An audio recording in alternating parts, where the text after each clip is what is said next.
If there's, excuse me, if there's any new MCO representatives joining us that will be needing to screen share, if you could drop your name in the chat, please, so I can make you a co-host.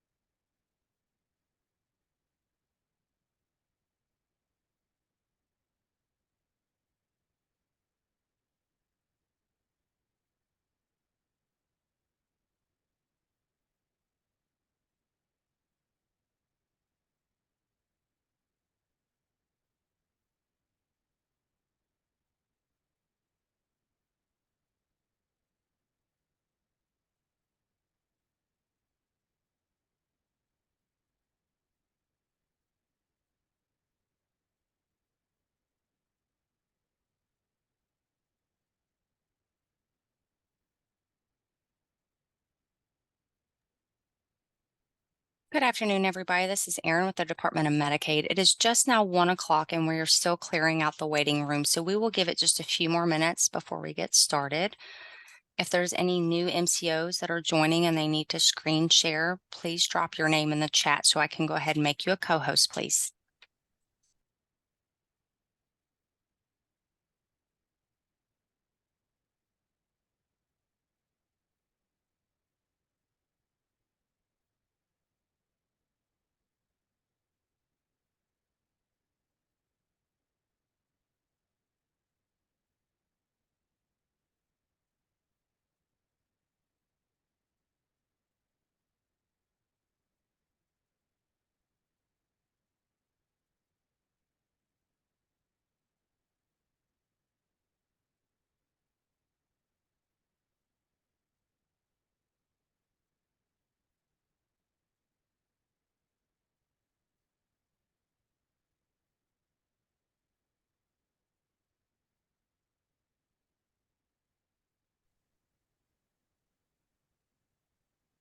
All right, good afternoon, everybody. It is 1:01 and the waiting room is cleared. Would my TAC members who have joined please turn their camera on? I believe I only caught 2 of you so far. I know Wanda emailed me she is going to be a little late today. Katrina has said she might make it by 2 as well.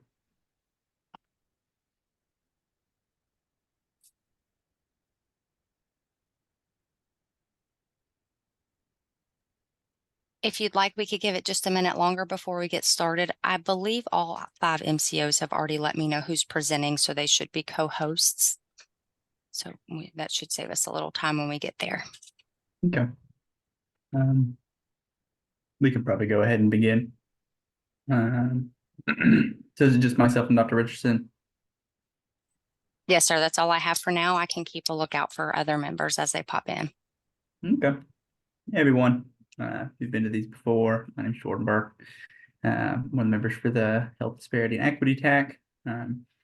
Since the last meeting, so we had actually had a quorum back in last July, at which point we had voted on chair and co-chair and things. And so Wanda, when she gets here, we had voted for her to be the chair going forward after January. So she will lead the meeting if she's able to get here. And we had spoken between the last meeting and this one about her starting to lead the meetings, and then we will alternate between creating the agendas.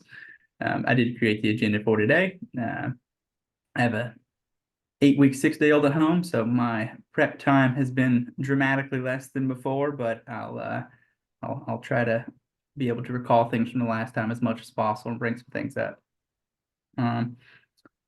We have several meetings that we have to approve the minutes for whenever we have the quorum to do it. And unless we have some more members show up today, we will likely have another to add to it. I had sent out email last week and earlier yesterday.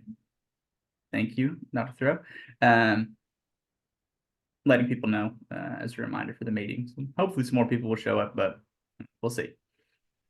For the presentations that we had talked about last time, the NCOs were going to show what things they're doing to address disparities and also present data for HIDIS data information that we had requested. I'm going to turn my camera off during these because I'm trying to eat lunch as quickly as I can during this first part. But whenever they're ready to begin, we can start with that. Does Etna like to begin?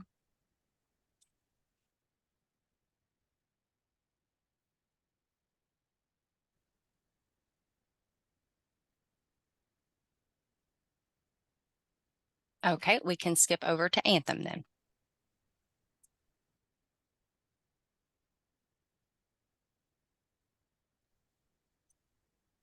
Oh, our Aetna rep is having problems with her microphone. So if Anthem would like to start, and then we can circle back to Aetna. Yes, I can start. I am sorry. Zoom. We are a Teams group, so let me figure out how to share my screen. Oh goodness. Hello everyone. Can you guys hear me?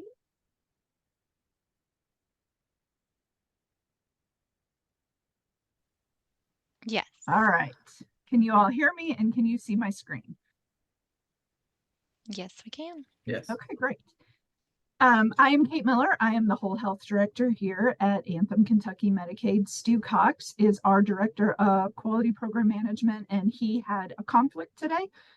So if there is anything specific related to some of the HEDIS questions and whatnot, I will have to take it away and follow up and get it back to you. But wanted to share with you, the ask was around what specifically was being done in a handful of our HEDIS measures related to our disparity population. And so what I thought might be helpful at first is to orient everybody on the TAC to the way that Anthem does population health management.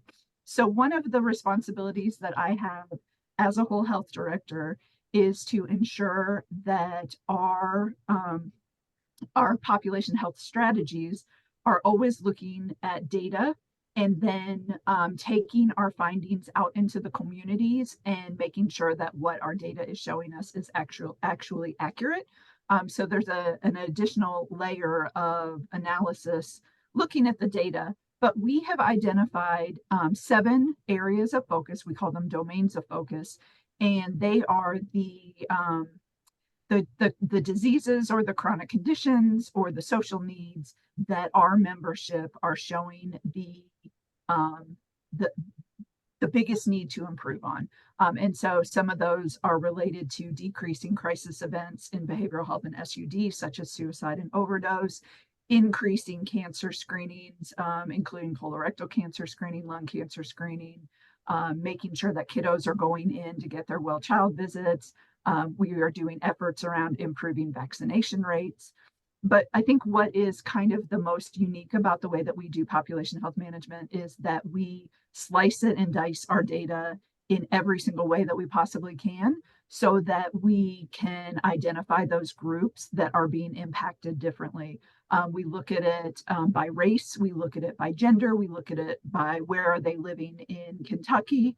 And then we do very intentional and targeted interventions to that group, because what we have learned is that oftentimes what seems to make the most difference is making sure that we have intentional messages, messengers, and mediums for those messages. So for example, one of the efforts that we did for 2023 was to partner with Project Ricochet in the Lexington area to strengthen the barbershop community so that the barbers could become advocates of health, right? So like if somebody is going in to get their hair done and they are having a conversation with their barber about, whatever topic might come up, the barber would then be able to say, hey, do you know that it's a good idea to have colorectal cancer screenings? Hey, you told me that you have diabetes. Are you going to have your blood sugar checked? Are you having your eyes checked? Are you having your kidney checked?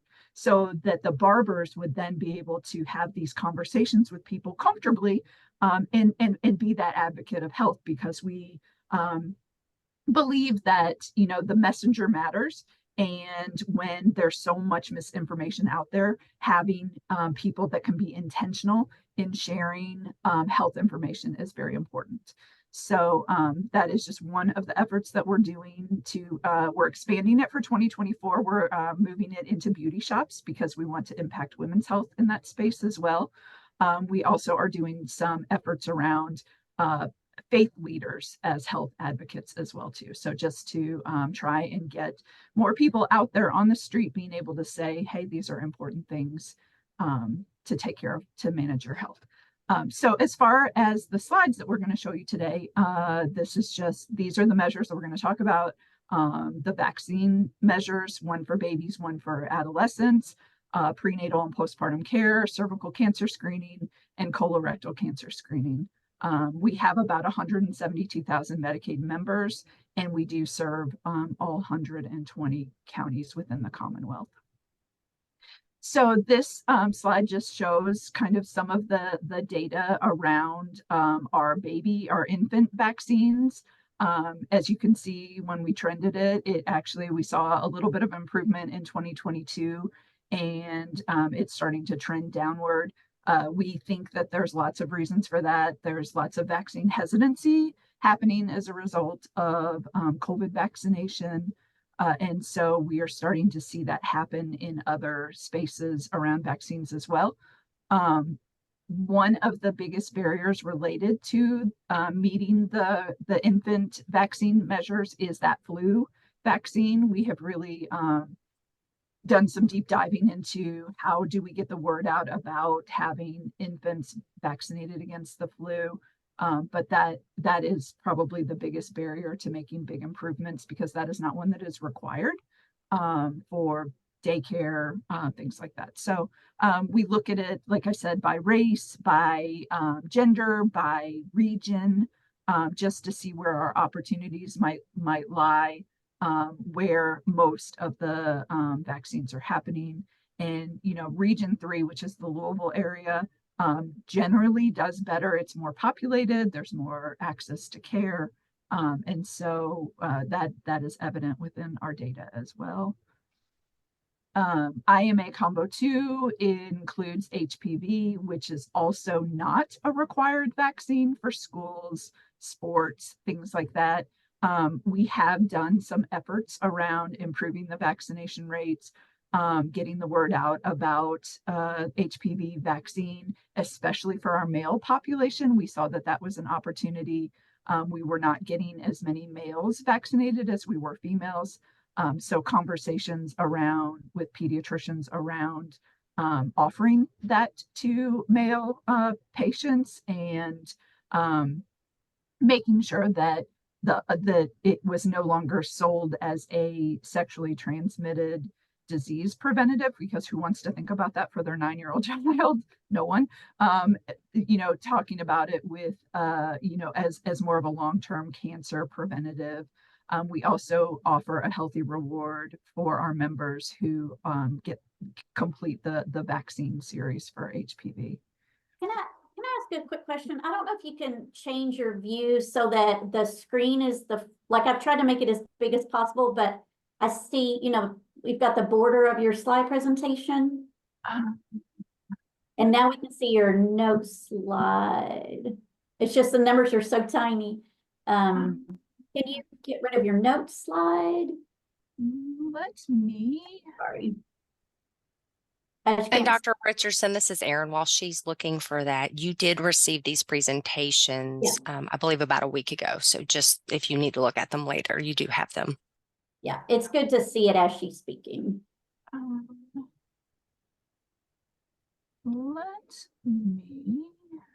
If not, if it's not easy to do, that's okay. You can pull it back up. Let's see. What happens if I do this? Much better. Thank you. Okay. All right. So now I will not probably be looking directly at the camera because I have 3 screens, and but if it's easier for you guys to see it, that is definitely the most important thing, much more than me.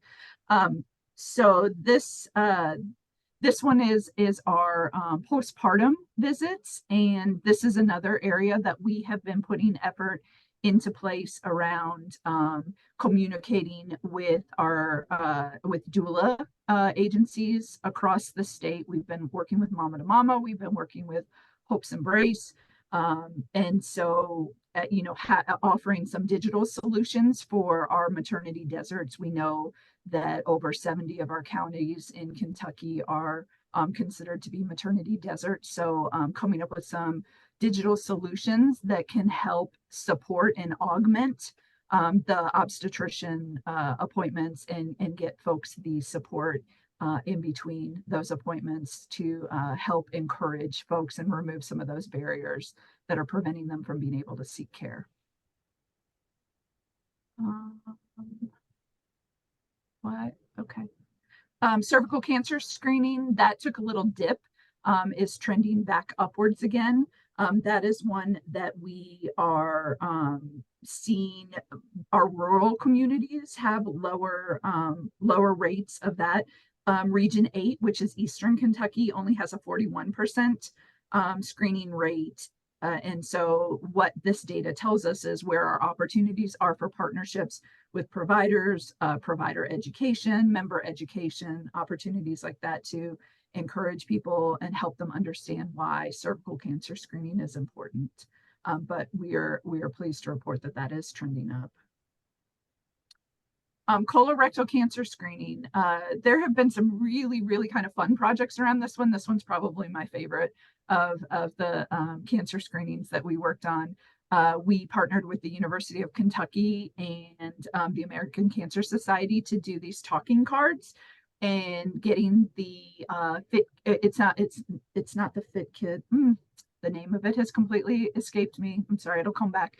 But the talking cards are recorded. I actually have one right here on my desk. This one is Dr. Tuxton, and they talk and they walk through why you should have cancer screening. It does it in normal people language instead. That was a big thing, like, do we say poop or do we say stool? You know, things like that. And so we hosted a couple of events at churches where these were given out to the community, to people who were interested in doing the screening, and then they would get the card, the talking card, that could then go home with them and talk them through the process, because sometimes those the directions that come with the kits are not the most user-friendly. And so these talking cards are just a way that we are overcoming that barrier of people maybe not knowing how to complete their screening. One of the things that we did want to call out about the colorectal cancer screening is that the age range changed for 2022. From 2022 to 2023. And so we are getting the word out to the younger population that instead of at 50 to start the screening, to start it at age 45. And that's another one that we're seeing,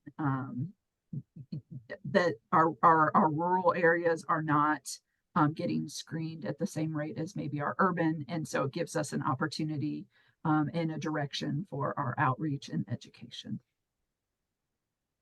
At the end of all of the managed care presentations, it really would be wonderful if we could have some conversations with the providers that are on this call around how do we improve on those quality goals? How do we engage with providers to ensure that we're able to improve the health of our Kentuckians? And would love to have some conversation around that if possible. So any questions for Anthem around any of this? I have a quick question, and you might go back to any of the clinical slides. And you may have said this in the beginning, I missed it. Would you say that your race and ethnicity data, that you have that on 50% of your patients, 80% of your patients? It may be that bottom number, I can't tell. Because I know we've talked about how hard it is to get that data sometimes. And thank you, Dr. Richardson. That is a wonderful question. Yes. So our data that comes in on the 834 file, which is our files from Medicaid, at one point in time, our unknown race was our third highest category. White was our highest population. Black African American was our second highest, and then unknown other was our third. So we are trying within our data systems to use, when we have interactions with members, either when we're completing the HRA when our case managers are engaged with them, when our empowerment team is engaged with them, and gather that information directly from the member, that we're able to layer those two together, the 834 file and our gathered data, to try and get a better understanding of the race and ethnicity of our members. But yes, the 834 file, when it comes over, the other unknown has been our third highest population group. And so based on, say, your prenatal numbers with a denominator of 270, how is that? So all of those are accounted for, and there's 3 unknowns. So would you say that means that's a real denominator and you have 97% of your, well, about 97% of your race data and ethnicity data known? Yes. So this is and I will absolutely double check this with Stuart just to be sure, but my understanding of it is that this is our data that is reported as part of our reports that we do. I'm going to say QM03, but I might be making that up. It might be 06. It's one of our reports that we submit, and so we pulled our numbers from that just for consistency's sake, to make sure that we're reporting the same things over and over. And then could you show one with a higher volume, like maybe one of the pediatric or cervical cancer, and see what the unknown is? So the higher have a little higher, well, maybe same percentage wise, but. And to explain why that is, for HEDIS measures, you can choose to report your administrative, which is claims-based, or you can submit your hybrid. Your hybrid is a sample of 411 of your membership that is within that, whereas admin is a true count of the eligible people that are in that measure. So our CIS Combo 10 actually does better if we base it on our admin than our hybrid. So that's why that denominator is larger, because that is our actual membership. And then the IMA Combo 2 is that sample, that 411.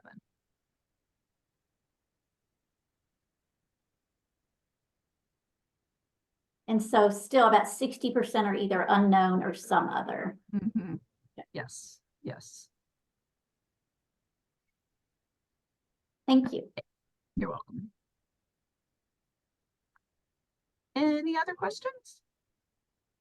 I'll have a question probably more so at the end for all of the MCOs as opposed to just one, so I'll wait. Okay. But it's going to be more in general,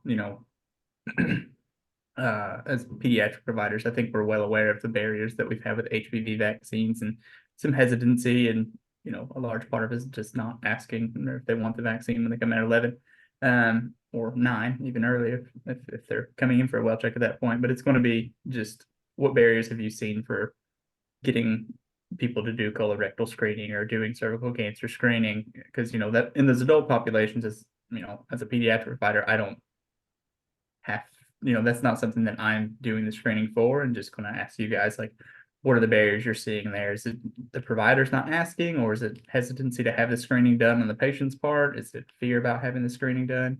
But again, I'll wait to see everyone's stuff first. And Dr. Burke, one thing that all of the health plans came together and have done a unified letter through the Kentucky Association of Health Plans that will be distributed out related to HPV vaccine. I love the collaboration that's happening across managed care companies through the association. And so that was a need that was identified, was that this was a message that needed to go out regardless of who the payer is, who's covering that health. And so while the other ones are presenting, I will see if I can find a copy of that, and then I could drop it in the chat. Thanks. I think I might have that, if it's the letter that I had in my mailbox regarding HPV vaccination. I believe Yeah, it probably is. Yeah. Okay. Any other questions? That's it for me. All right. Thank you. Thank you. I believe they said Etna was next. Yeah, good Vicky, can afternoon. you When I hide logged your- out, oh, there you logged are. back in, I may I may need screen share permission now. Sorry about that. You Okay, should be it's good work- to go. it'll I work. was searching for you and I flipped right past you. Sorry about that. No problem. Apologies for my original, the browser wouldn't allow me to speak or use my camera. So good afternoon. My name is Susan Vickers. I am the lead director of quality for the Better Health of Kentucky. I'm happy to share with you all our racial ethnicity, geographic disparity analysis and data with you all today specific to HEDIS. Just have a quick summary of what was asked of us to report for this TAC. We were asked to report on our measurement year 2022 HEDIS measures, which I do have those rates. And then I've also provided some of our kind of tools that we've used for our latest measurement year 2023, just to kind of demonstrate how we look at our gaps in care distributed across our regions and state to kind of a day in the life of a HEDIS measure and how we stratify. So I will start with our childhood immunization status. Our overall administrative rate for our Medicaid members was 23% in measurement year 2022. As you can see here, especially to the right, where I've highlighted the rates for our Black and African American members, we definitely do show disparity among those, our American Indian, Alaska Natives. Dr. Richardson, when you asked about Anthem's data and their unknown percentage of data, our unknown at Aetna percentage of data across our plan is about 9.2% for our population. When it comes to these measures, then it likely is distributed differently percentage-wise across the different HEDIS measures based on the denominators. But definitely we have worked to integrate more and more data, capture not only what comes across on the file as our friends at Anthem were saying, but other ways as well to capture that data. I'll move on for measurement year 2023. This graphic is those members who had a gap in care. So where are our babies not receiving that flu shot or not completing that immunization status for combo 2? As I flip through these maps, you will see some trends and some commonalities in the pockets that we see among our population, at least.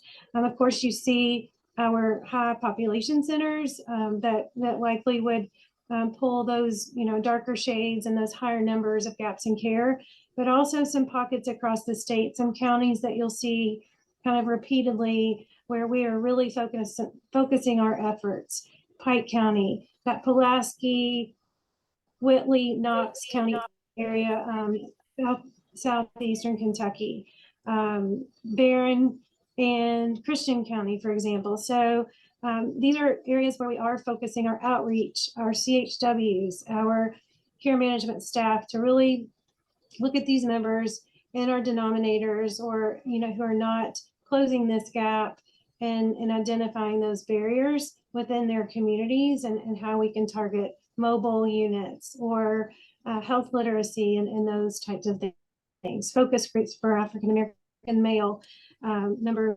in Christian County, for example, so that we can really drill down into these and figure out how to overcome some of these barriers.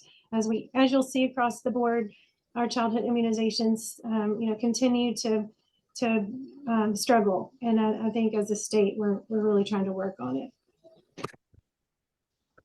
I'm going to move on to the timeliness of prenatal care. As you can see, again, Black and African American members did rate below the plan average of 81.71%.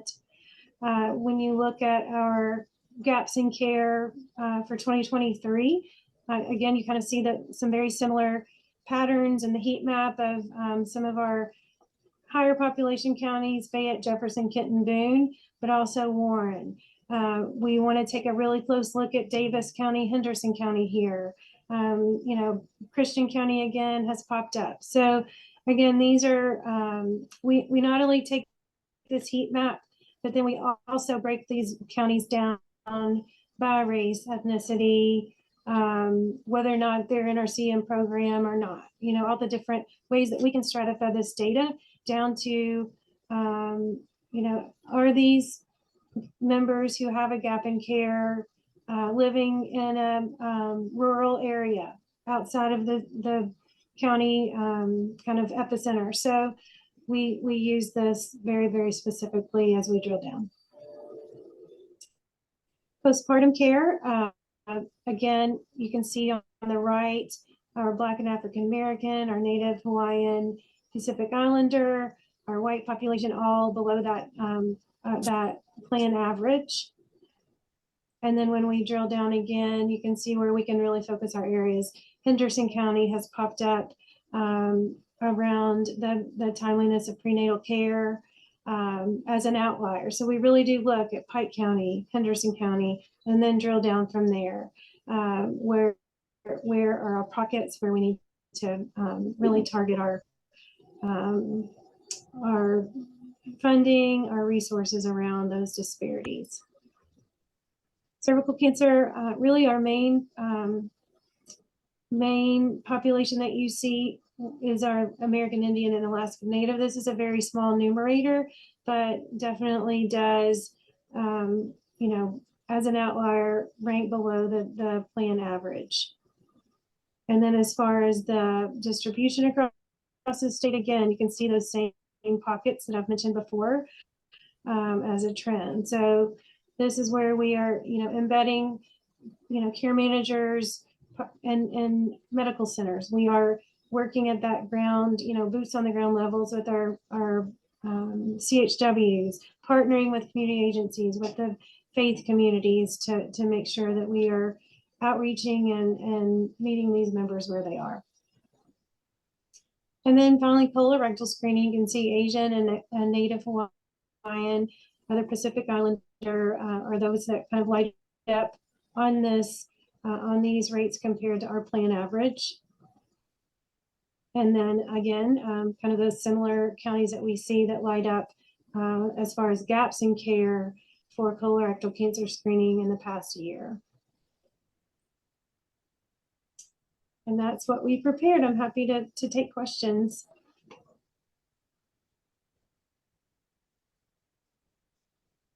For members, for members that haven't had the screening done,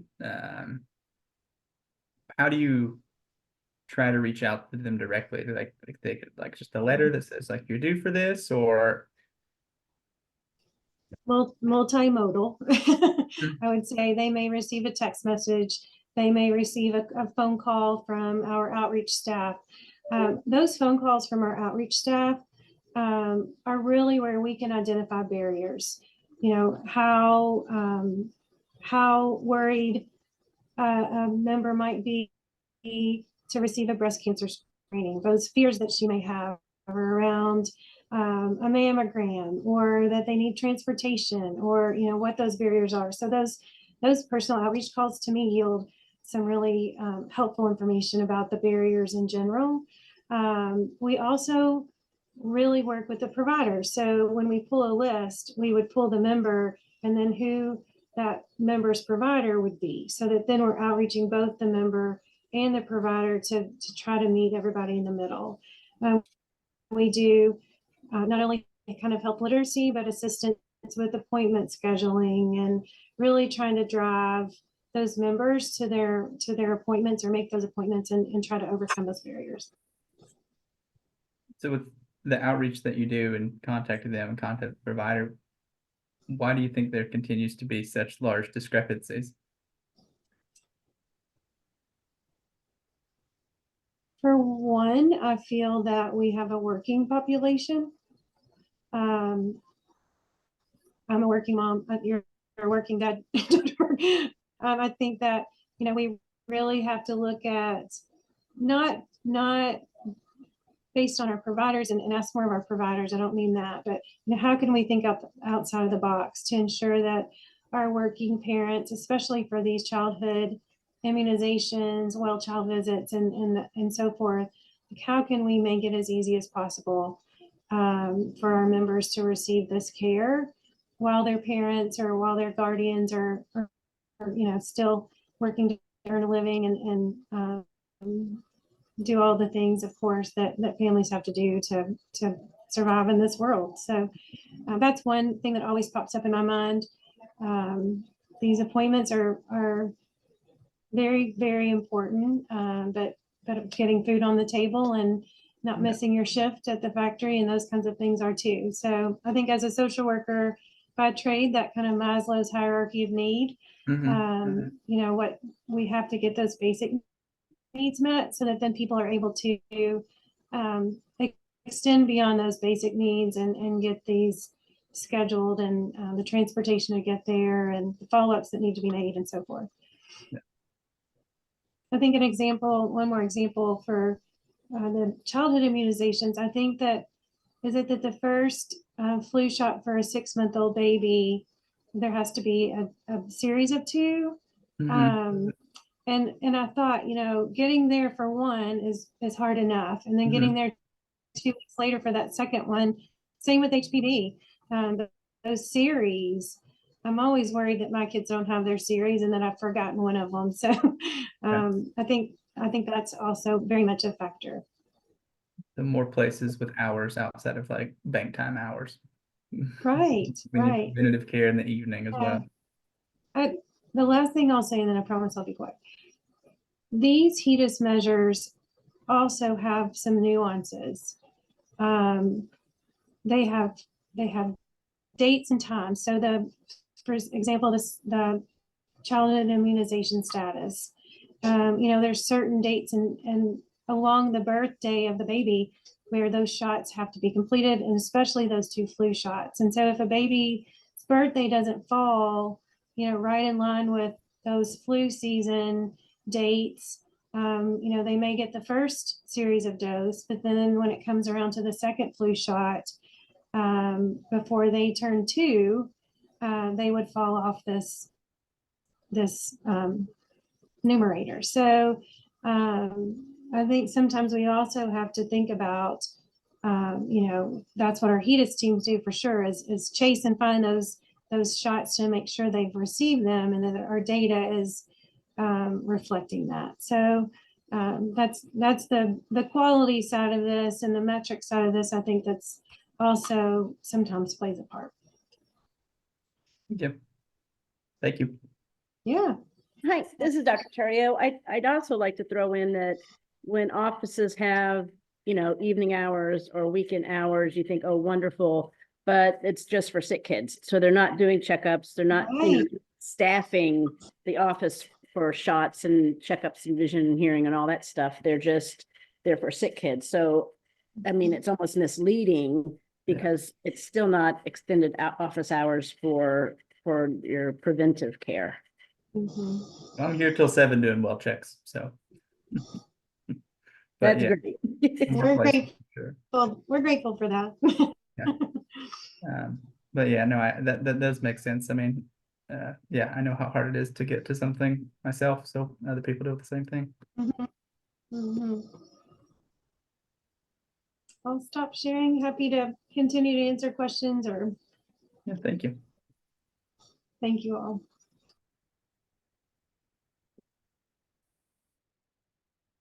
Humana. Hi, thank you so much for the opportunity to share. I'm going to start sharing my screen. Oh, looks like I need to get permission to do that. Here we go. Thank you for that.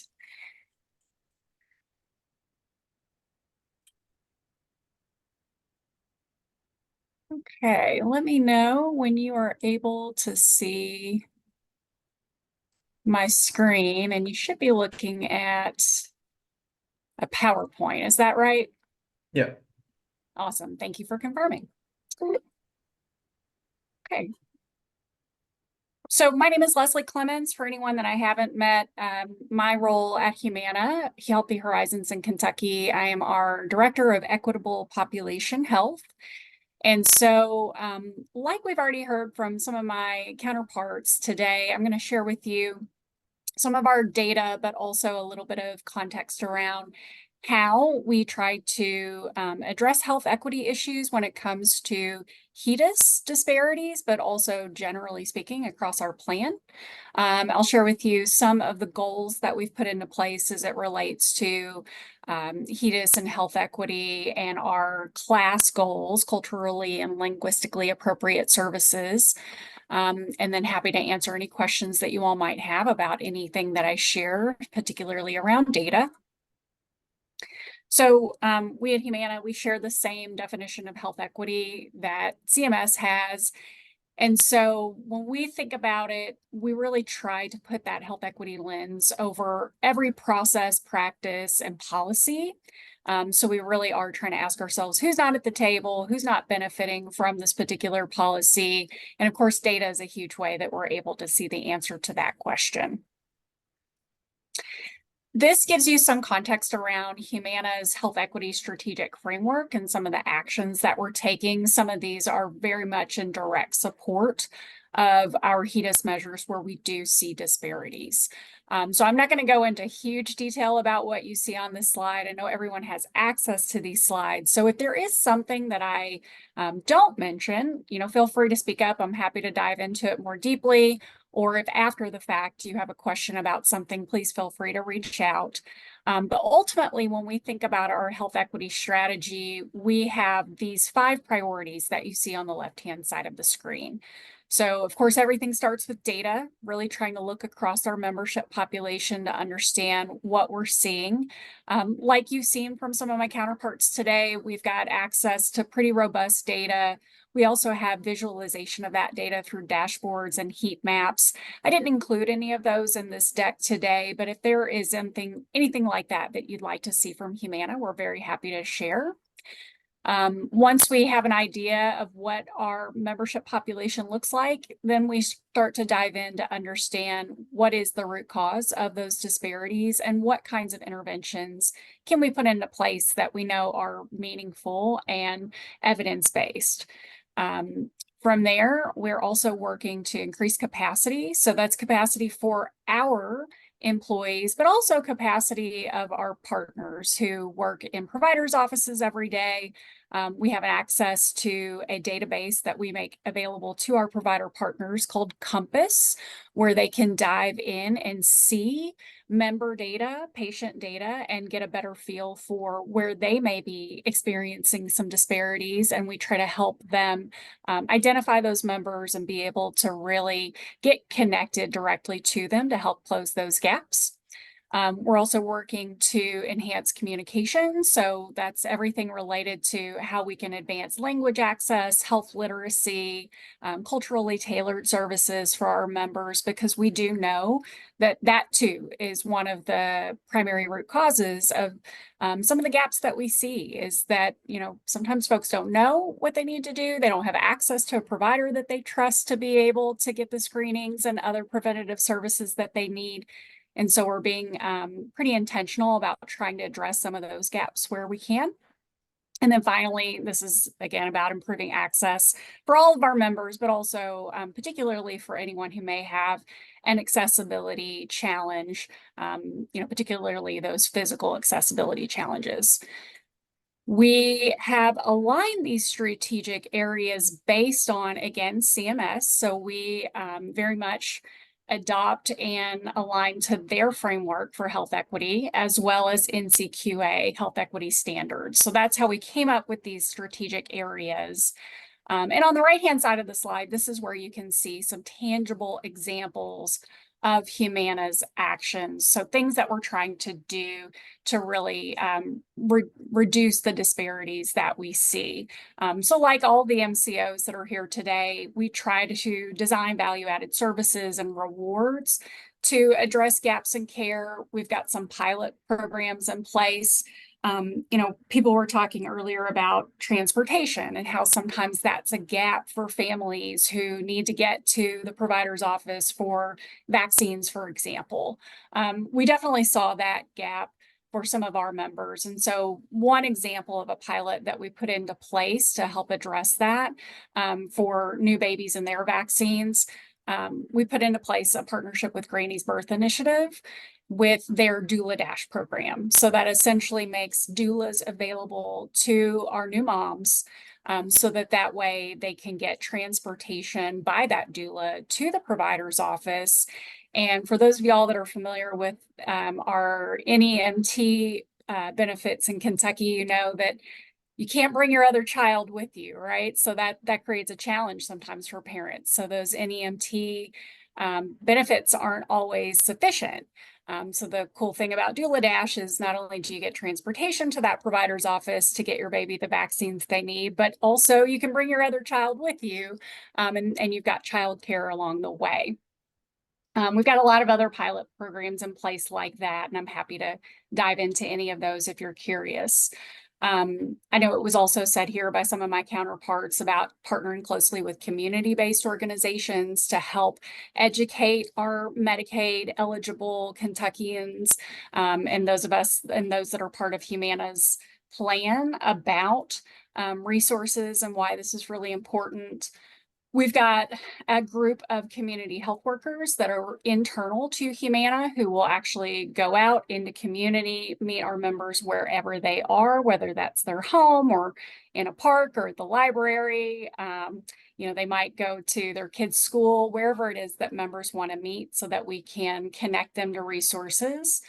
And we also make sure that we're rewarding providers for providing quality care, including being able to achieve their HEDIS goals. So our value-based care model does that through the way that we do reimbursements. And so we've seen a lot of positive outcomes as it relates to that. And I mentioned earlier, we're trying to address some of the gaps that we see, particularly with new Americans, people for whom English is not their first language. So we just hired a new bilingual community health worker. And she herself is an immigrant from Mexico. She's got lived experience. She's bilingual. She's very embedded in the community.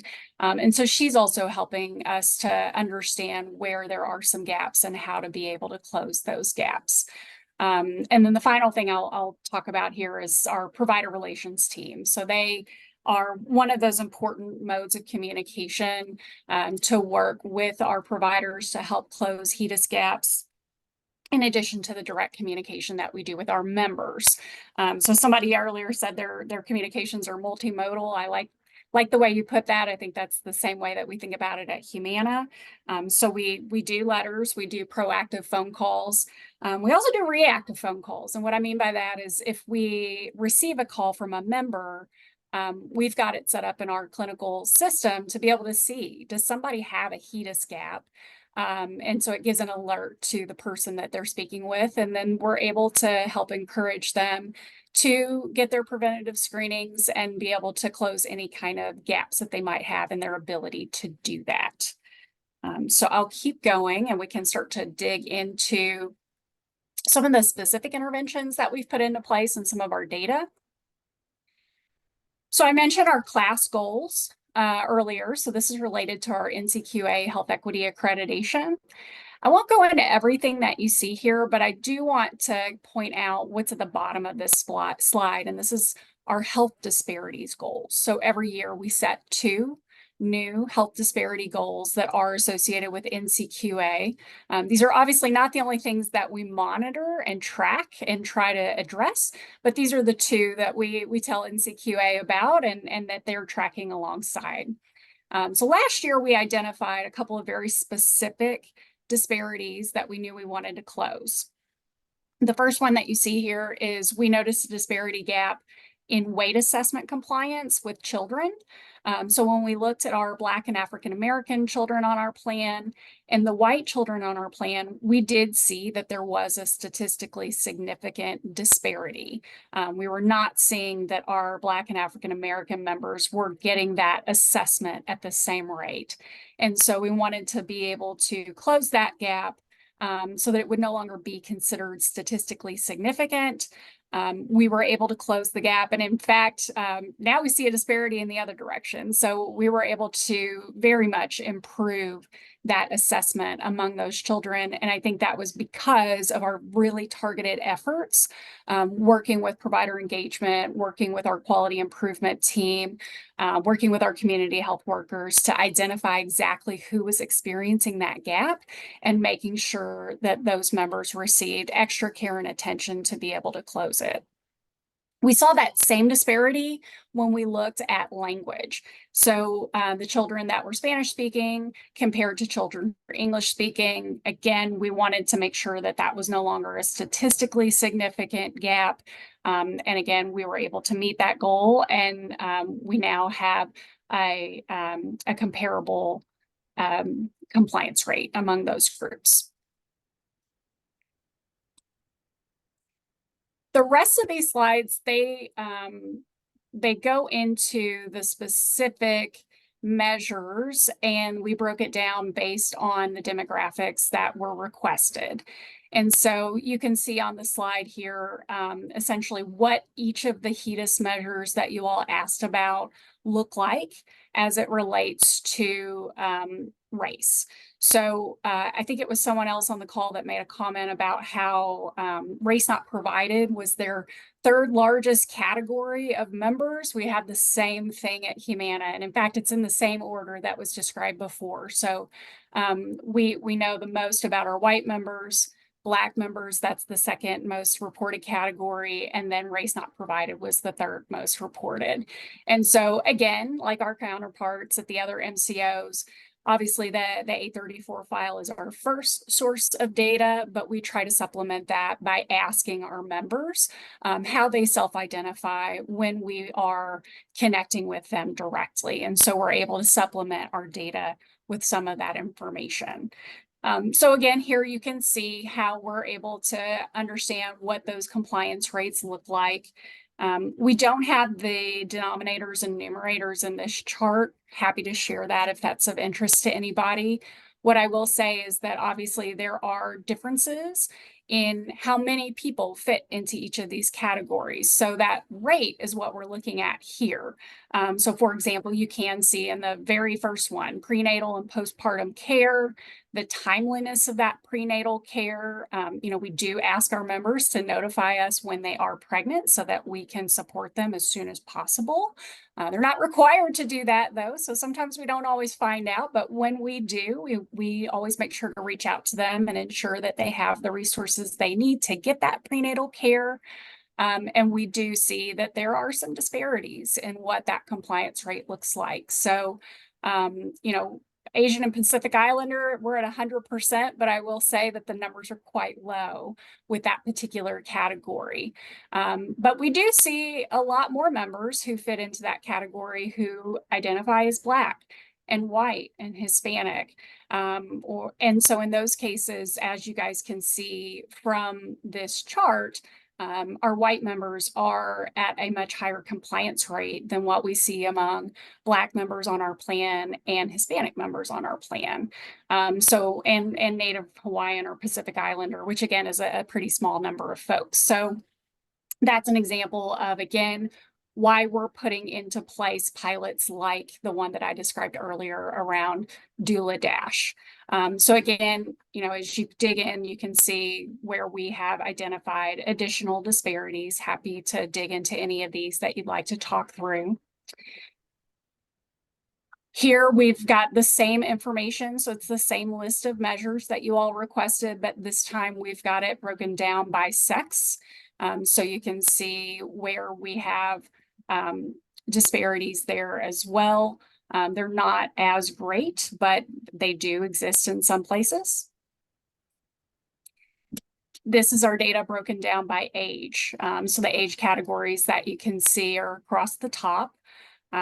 Obviously, some of these are relevant for children only, and so that's why most of those chart cells are blank. It's also why we've got the colorectal cancer screening down at the bottom called out in a separate chart, because those age groupings are also different than what you see in the remainder. And then finally, we've got our HEDIS measures and compliance rates by region. So again, we do have access to maps with hotspots, so we can see that visually. But here you can see where we've broken it down based on each region 1 through 8, and where we see disparities. And I think that one of my colleagues made a comment about, certain parts of Kentucky, for example, Davis County, Western Kentucky, Eastern Kentucky, we do see some very similar trends in the data among our membership as well. Happy to take any questions or comments. For cervical cancer screening for, I believe it was Hispanic, was over 90% as opposed to Caucasian and Black were much lower. Do you have any idea why that's like why that population is so much more compliant with cervical cancer screening? That's a great question. And I'll say one reason is because we had seen disparities in the past. And so again, we really tried to focus where we saw those disparities. So we were able to close some of those gaps. I would like to say that it could be perhaps also the efforts of our new community health worker who is Spanish speaking, but I can't give her that credit because she was only recently hired on by Humana. But my suspicion is that it is because of some of those more targeted interventions when we saw a disparity in the other direction. But I'm happy to take that question back to our quality improvement coach and see if there's anything else that she's identified as a best practice that helps explain why we're able to see this kind of more positive result. Yeah, whatever you did there, do elsewhere. Yeah. I have, If I may, I'm sorry, Dr. Julia. The same question pops to mind with timelines of prenatal care and postpartum care, the same also for Hispanics. I was surprised as just Dr. Burke highlighted the response for cervical uterine cancer and several other things. So if you can find out what is giving you such good results, I would like to learn about that. Thank you. Yeah, absolutely. I will definitely find out. Thank you for that call out. I had two comments, and this, I don't think we have quorum to make a recommendation to the MAC, but two things came up during our presentation. One is, I know everyone is trying to find ways to fill in the gaps on race and ethnicity data using direct communication, but I'm wondering if we could recommend that as a PIP to set goals around bringing those numbers up, to formalize people's processes and thinking around ways to get those numbers up, given the limitations of the 834 file.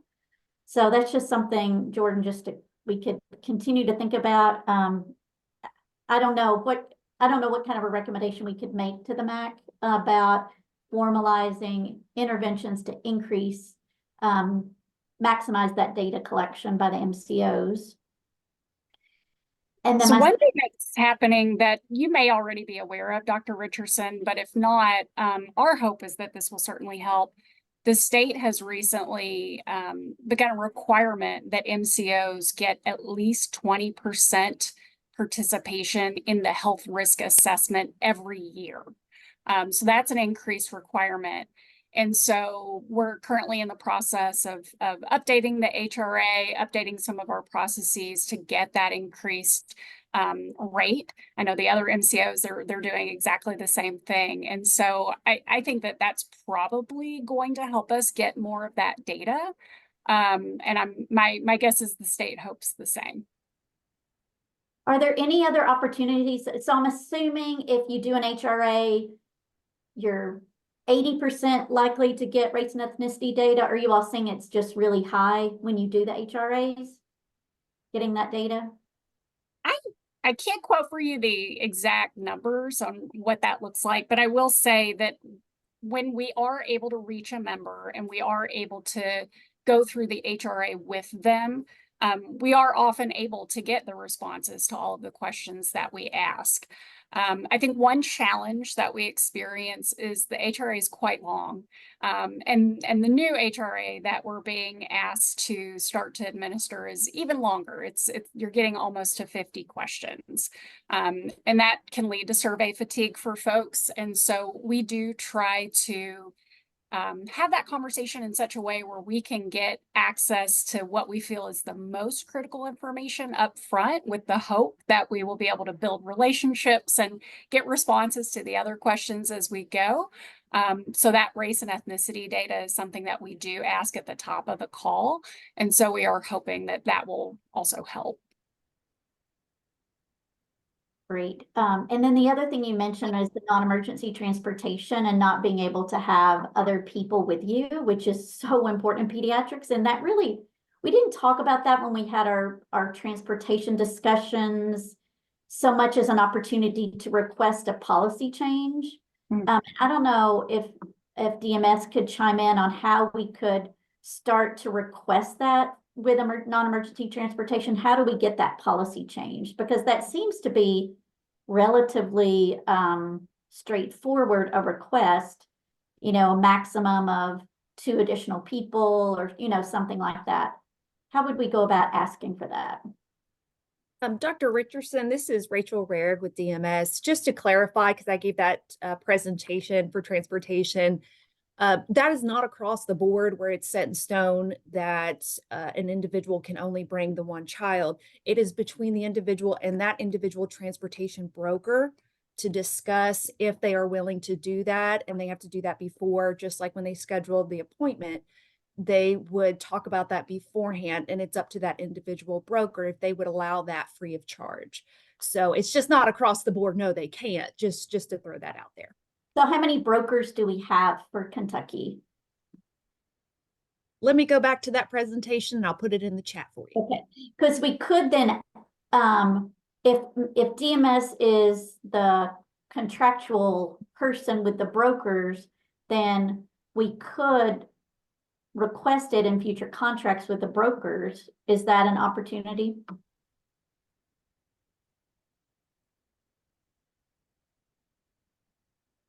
If that, Angie Parker with Medicaid, if that is something that the broker does have the capability to do, they may or may not, depending on their mode of transportation that they are offering.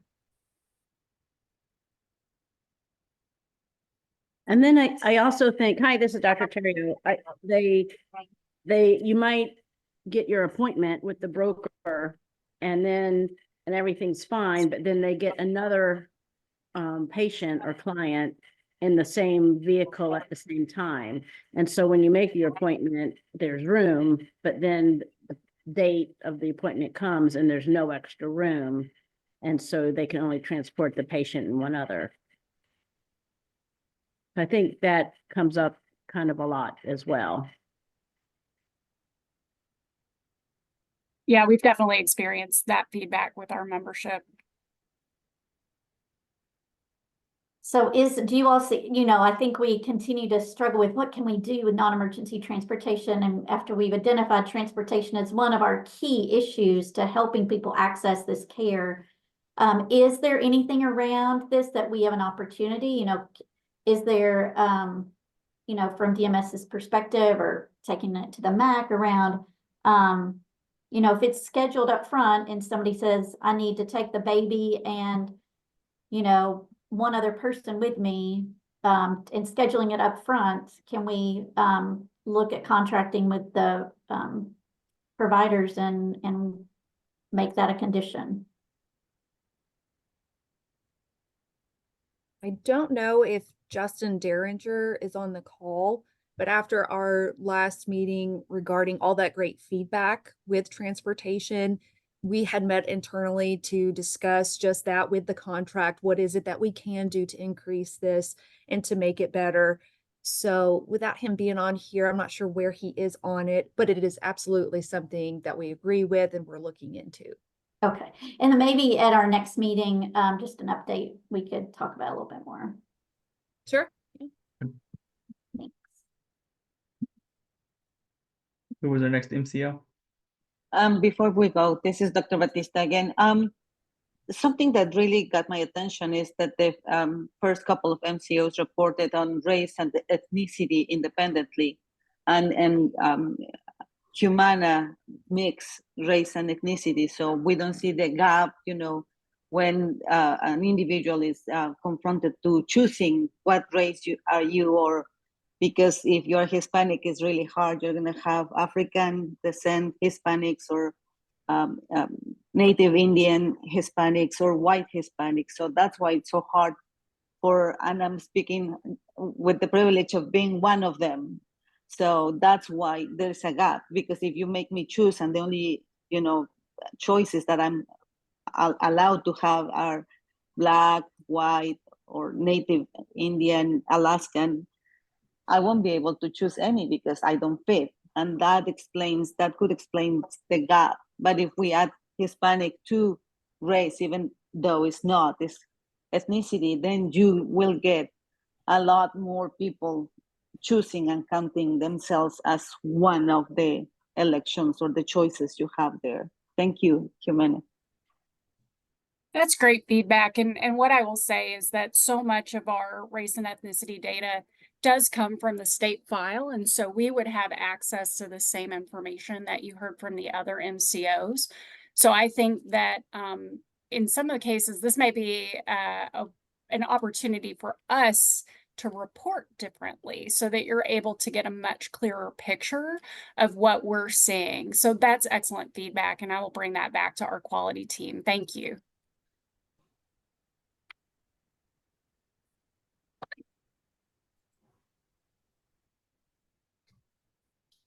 Hi, this is Michelle Weichel from Passport by Melina. Can you all see my screen? Yes. Yes. Okay, perfect. So a lot of this data is going to look very similar to what you have seen from the other MCOs, just based on where our membership is.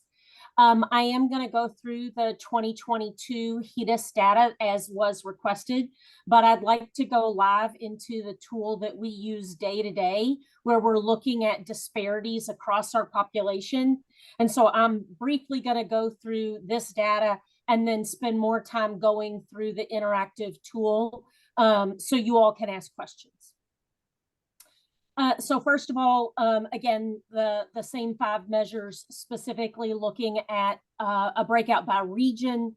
The first column there represents Passport's overall compliance rate for the entire health plan. And then we have it broken out by individual region.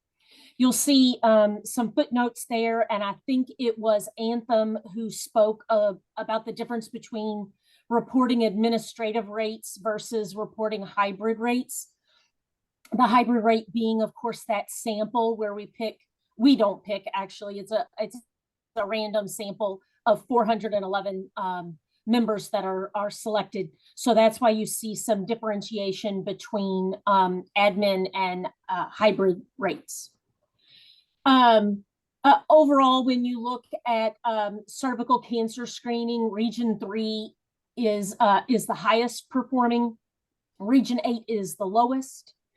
And you will find a trend, at least for Passport. We have a much smaller population in Region 8 than some of the other MCOs, but frequently Region 8 is a geography that comes up for us as having a subpopulation that is underperforming what the general Passport membership performs. So as we go through, you'll see Region 8 jump up quite a few times as we go through these measures. So CIS Combo 10, that is the series of vaccines required before the child turns 2. Again, Region 3 is highest performing, Region 8 is lowest performing. Colorectal cancer screening, that trend continues. When you look at postpartum care, it's the exact same. And I got ahead of myself. It was prenatal. So prenatal is where there is a difference. Prenatal is highest performing in Region 1 and then lowest performing in Region 6.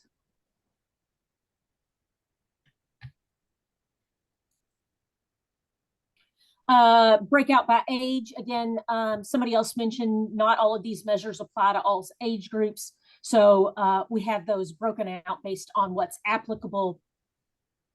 Again, difference between what is reported from an administrative perspective versus hybrid. And, you know, when you look at cervical cancer screening, I don't think it's a surprise that the older population is less compliant with that screening. CIS is exactly the same. When you look at colorectal, again, somebody mentioned that NCQA adjusted the colorectal cancer screening recommendation to start at 45. So that younger population is the one where there is lower compliance. A lot of that being attributed to members just don't know that they need to be screened earlier yet. Postpartum is the older population, over 35, that has the lowest level of compliance. And then again, the older population in prenatal as well, but as you can tell, it's right next to the teenage. So that older population and younger population are pretty much in alignment.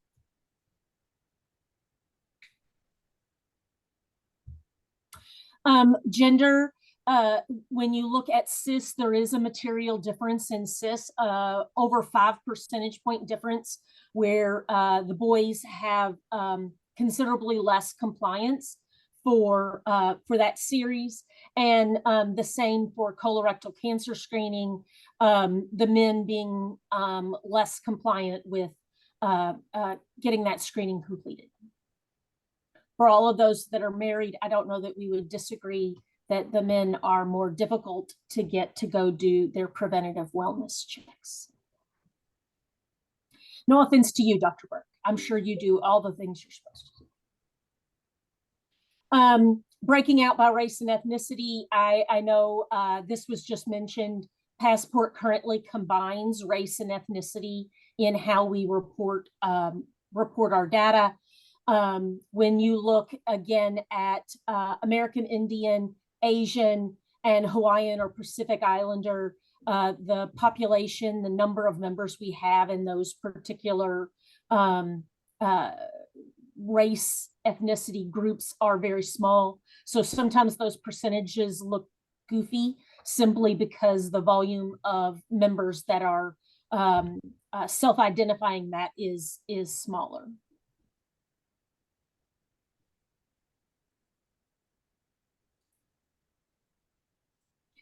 So what I'm going to do now is jump into this interactive tool that we have. I know it's lots of colors, but it's fun for us to be able to play.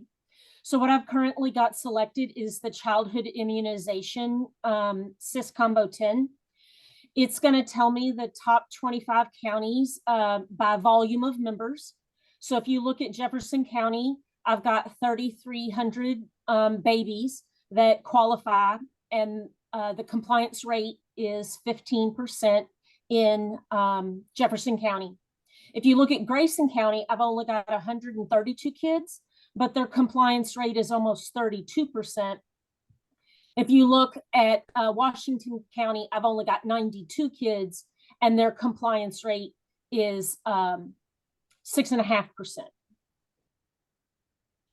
I can then pick Jefferson County, and it will adjust the zip codes and let me know within the county where there may be challenges. So for those of you who are not familiar with Jefferson County, the majority of these red zip codes are either West Louisville or Southwest Louisville. So we ended up creating specifically a flag to compare compliance between Louisville Metro and the zip codes that are considered West Louisville. And you'll see it is a material difference. It's a 5.5 percentage point difference between Louisville Metro and West Louisville itself. So we, based on that data in 2024, we've had a lot of strategy and interventions specifically targeting zip codes that are in West Louisville, Southwest Louisville, and then Smoketown. are ones that we have been very thoughtful about what we can do from an immunization perspective for CIS and then also for IMA, and then some of the other measures. Because Passport has such a predominant amount of membership in Region 3, there is a lot of effort in a focused geography. And so West Louisville really jumps off the page when you start looking at data across the board. So I will take it off of just Jefferson County. Of course, CIS is only this small age group. It does break it out by individual region. Again, Jefferson County is the highest performing, and Region 2 is actually the lowest performing based on 2024 data. This is current 24 data. Sorry, Dr. Burke, I just saw your hand. I was just scratching my face, sorry. Oh, okay. Race and ethnicity, again, you can see a material difference between white and black or brown, almost 4 percentage point difference. I don't think it's going to be a surprise that unknown is in the 3rd place. I think that is probably going to be across the board. We also were looking at, we had a pilot going on about housing insecurity. So we actually added a homeless flag. This is a flag as a member identifies themselves as homeless. And I don't think that's a surprise to anybody. It is a small population, thank goodness, but there is a material difference in the ability of those children to get in and get immunizations. And then when you look specifically at CIS Combo 10, there's really not a significant gender difference in compliance rate between the boys and the girls. I know somebody mentioned specifically flu. Flu is the problem child in CIS Combo 10. So we actually broke down CIS and looked specifically at the 2 flu shots themselves to see if there was any material change in that would make us change our strategy about how we address the disparities in compliance. And it actually, it's interesting, the boys take a lead when it comes to flu shots compared to the girls. But otherwise, the majority of the data stays largely the same. I'm sorry, I'm missing where your Hispanic is on this, in this function. Yeah, because we have race, exactly what the last conversation was, because race and ethnicity is combined, you can't tell it from here. So I can do this for each one of the measures. So CCS, Pike County jumps off as having a significant difference from the other counties. You can specifically look at zip codes. So I've picked at Pike County zip codes. This is where the majority of our membership is in 41501. But that's not the worst zip code in this particular county. But again, trying to manage, trying to touch as many members as we can to make as large of an impact as we can on the population, we would probably focus on the county that has the majority of the membership. CCS, again, this is the same as 22. So the older population is still the least compliant. As I indicated, Region 8 is typically a challenge for Passport when it comes to quality performance and preventative screening measures. This is one that actually Black and Brown compliance rate is considerably higher than the white population. It's a whole 9 percentage points higher for cervical cancer screening. And this is also one where there is a difference in that West Louisville's compliance rate is higher than the rest of Metro Louisville. Ms. Whitehall? This is Dr. Bautista again. Most of the community members of that our organization works with are enrolled with Passport, and our community is Spanish speaking. So I would really appreciate the considering the Hispanic or Latino or Spanish speaking population and within the Passport numbers, so we could see clearly what's the behavior of all these markers that you're sharing with us, because we are not within the Black or African American and not with the white, but we need to know what is the results of all this data and how this is really showing in the Hispanic community. Absolutely. I'll take that as a takeaway.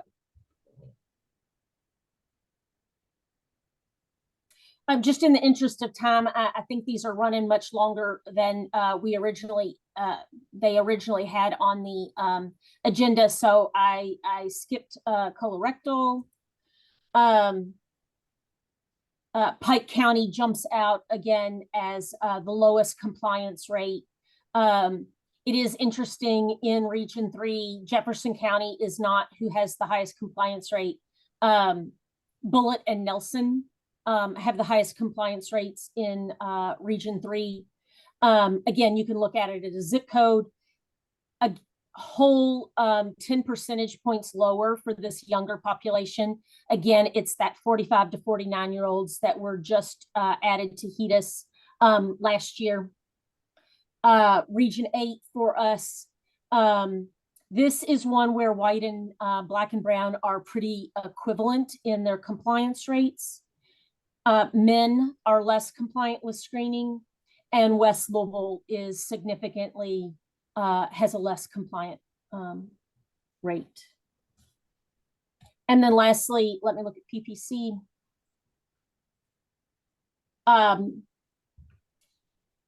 Postpartum rates, Jefferson County is above Passport's average, and it certainly has the largest amount of membership. But there's almost a whole percentage point difference between Louisville Metro and West Louisville.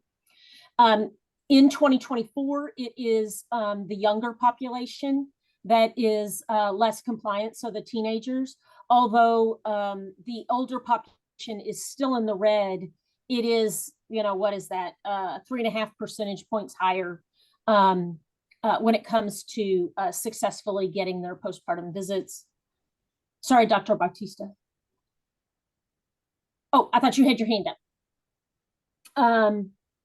And again, Black and brown is pretty equivalent. And lastly, I'll do prenatal. I'm trying to make sure I leave some time for the other two MCOs. Timeliness of prenatal care. Davis County, again, not a very large population. It is actually the older population that is less compliant with prenatal. So the teenagers are doing a pretty decent job of getting prenatal care. This one is Region 6 is the one that's materially different. Black and brown are a whole 10 percentage points lower than white and Asian. And look at what a huge difference it is between Louisville Metro and West Louisville. It's 17 percentage point difference in disparity between the compliance rates. So it's really material. But this is an interactive tool. My team uses it every day. It gets updated twice a month with our most recent HEDIS results. And we use this as we apply interventions and then to determine impact of interventions so that we can quickly make changes when something isn't working, or if it is working well, how we can expand it and thoughtfully do so.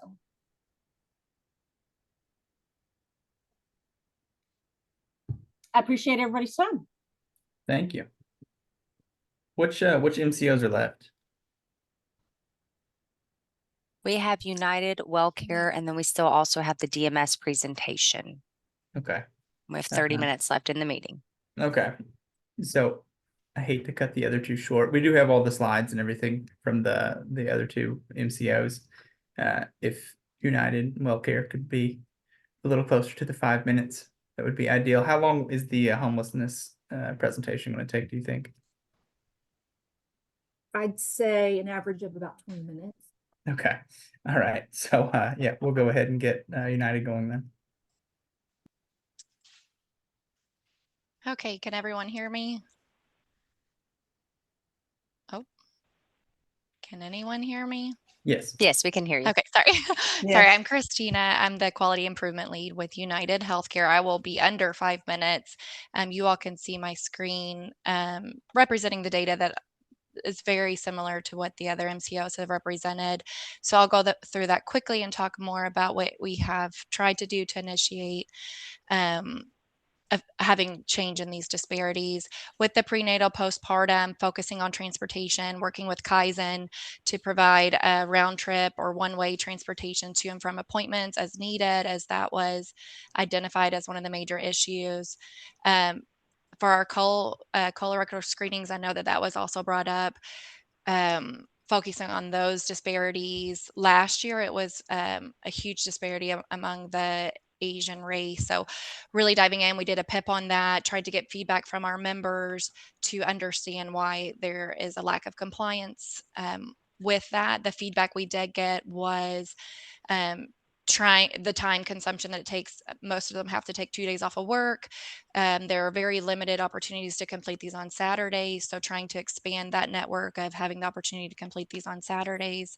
So that way they only potentially miss their prep day, which is a Friday, or even the afternoon of a prep day, so that it's not a full day of work for them. We discussed, we took the initiative to send out fit to testing kits to homes. The feedback for that was mailers. Some mail services didn't feel comfortable leaving it. There were not secure mailboxes where there could be left. The postman would not deliver it if the door was off of the mailbox. So some of those issues we had to take into consideration to look for other options. Could they be provided at the provider's office versus mailed out? So we did switch that in several areas. We know we had a return rate of only 40% from our family health centers. So trying to make it easier for them to return, kind of walk through the process of how that works for our members to see if there's any at-home barriers that could come into play. So really analyzing that, knowing that there are limited areas in the community that allow for that Saturday colonoscopy has a big influence on our members being able to do that in a timely manner. So working through that and looking for continued feedback and community events on that, and what we can do. As far as our prenatal and postpartum, really focusing on the initiatives, the value added benefits, and then the transportations to and from those appointments to include their child. Child seats can be provided for the children if there aren't available. They just need to be notified 72 hours in advance. So really working on that and trying to focus on improving those rates as well. So any particular questions?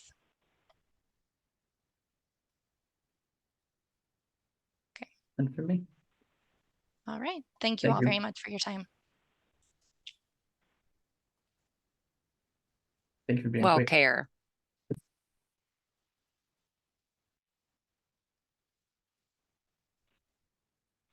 I just need to be able to share my screen.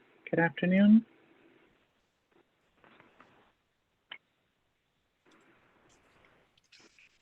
You're a co-host. Thank you. Let me know when you can see my screen, please. We can see it.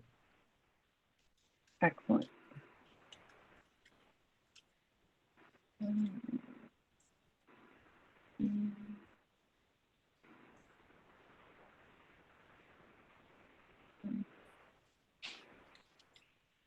All right.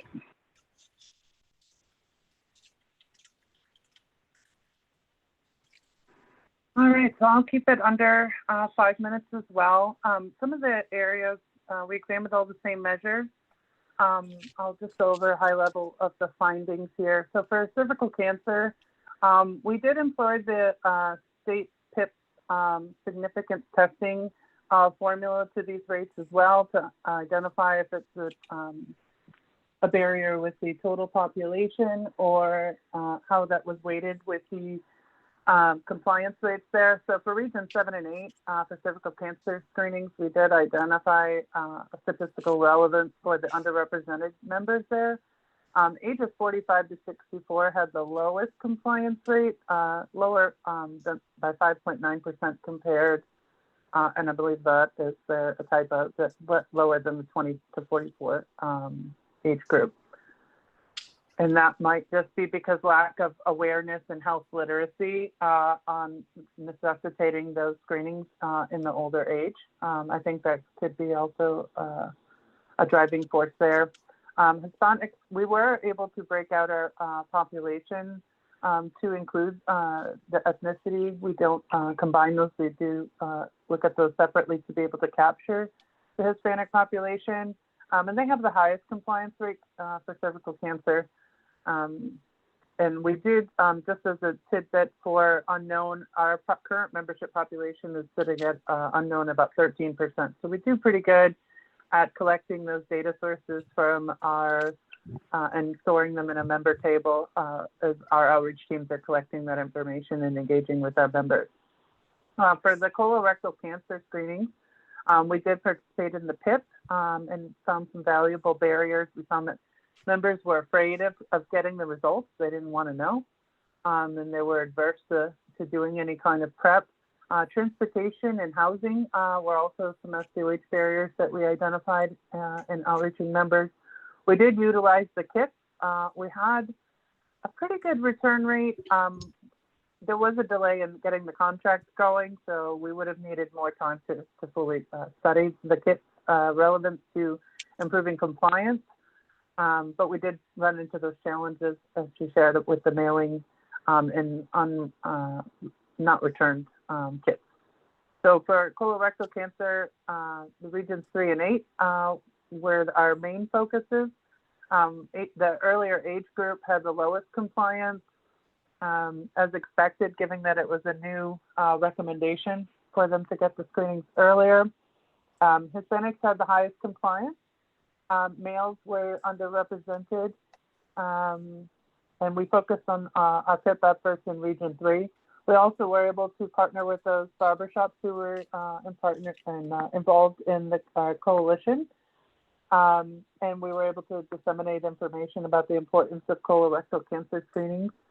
We did numerous outreach projects focusing on our SDOH needs, housing support, and then also trying to get those members engaged in our care management. What we did find is that when we were able to connect with them, that there were also numerous gaps that the member had, and case management was most appropriate to coordinate that care.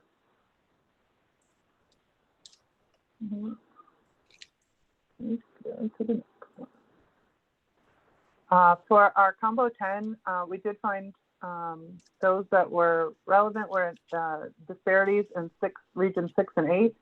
What I do find when looking at the race and ethnicity data is that we're able to pinpoint more so where we can focus our resources by looking at it not only from a race and ethnicity, because sometimes the data, to your point, Patricia, you've mentioned that we're not capturing the cultural or racial needs, but we can identify it based on the social supports in the community and kind of the barriers that exist in a socioeconomic environment. So we did look at, in our PIP analysis, we also look at different comorbid flags for BH, SUD. We look at transportation barriers.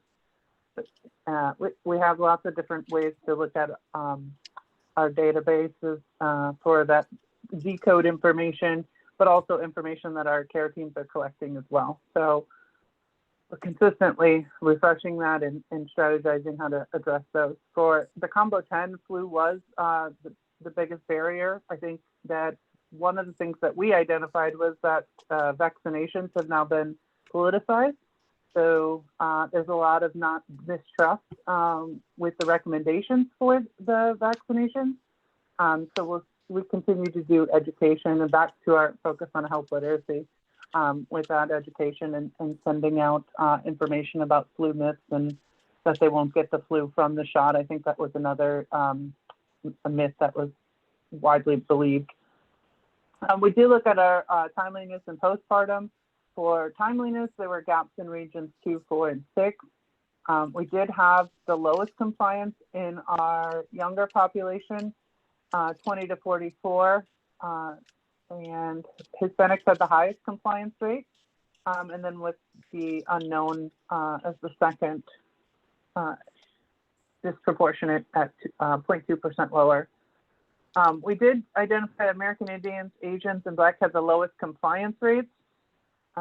We have begun with our maternal health program tracking the racial rates as well, and we have partnered with our Baby Steps maternal health program as soon as we get education, notification of pregnancy, but also setting up claims reporting to reach out to them to make sure that they're getting timely prenatal care, and working with our case management team to coordinate that care. Postpartum, we did identify those areas in 5 and 8 regions. And ages 20 to 44 had the lowest compliance rate. We did identify barriers with mothers with multiple children to be able to make the postpartum visit, that they have other pressing priorities with taking care of their family and going to the wellness visits. It's just a lot of time and complications in managing all that. Unknown race and white enrollees were the most underrepresented. So again, race, focusing on just racial disparities won't get us to reducing the inequities to the outcomes. We do examine our population utilization as well. I think this helps I understand kind of the comorbid conditions or the frequency among the population. So we did identify that the top 5 chronic conditions include depression and asthma, learning disabilities, anemia, and obesity, and then as well as for inpatients. So we're having more of the, we have a lot of birth and then mood disorders. So focusing on our Baby Steps program on maternal health, along with partnering with our BH program and getting the early intervention was part of our strategy. Then we also look at the adult diagnoses as well. Depression again up high, our chronic conditions here, and then pregnancy as well. We also do examine our population for those with serious persistent mental illness, comparing our adults to children for frequency, and then tailoring our member education with our health literacy focus and talking points and training with our outreach team. We also do examine disparities for how doctors communicate. Based on our CAPS data, we've broken out the racial subgroups and did identify that Black or African American members did not rate communication well with the provider at an indexing of 7.3%. So this is certainly an opportunity for us to provide education about cultural barriers and sensitivity training to our providers. We have made those tools and resources available on our provider portal and continue to educate with our QIPA and provider relations team about accessing these resources. We've also made it a requirement for any new onboarded provider to complete those trainings. So to sum it up, we do an annual population disparities report and examine all the different factors that we would like to focus on for the coming year. So our opportunities that we identified was to improve that provider awareness for disparities identified in the care gap. One of the barriers we don't have currently built into our provider care gap reports is the race and ethnicity data. So the plan is to communicate our disparities reporting and make it available to the providers to enhance the education there. We do look at we did implement the Health and Equity Diversity Council in 2023, and we're going to be focusing on, we've been tracking outreach efforts for our PPC, CIS, and well child visits, and working with our HEDA strategy work groups as well to coordinate closing those gaps.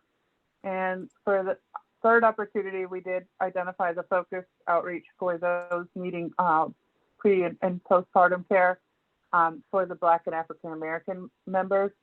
And that's what birthed our maternal health dashboard for our internal team to continue to collaborate on solutions for some of those gaps in communication or transportation needs, and addressing with our housing program as well. The fourth opportunity is to focus on Black or African American enrollees with hypertension. As a result, we created a hypertension education toolkit for our members, and our health coaches are outreaching those members to close those gaps, and also sharing that toolkit, which serves as a tool for them to engage with their providers and preempt them to come with questions and all the things that kind of get rushed through during the office visit, so that they're more of an advocate for managing their condition. That is it. Are there any questions?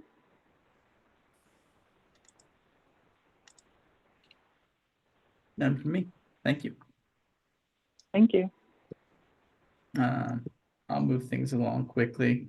Seen in the chat, someone had mentioned, is there a way that we could consider with the 834 enrollment file to include Hispanic or Latino on that? I don't know when they spoke about it before, with it being like federal requirement or whatever, if there's restrictions on what can or can't be included, but if that could be changed to include that, that may be helpful.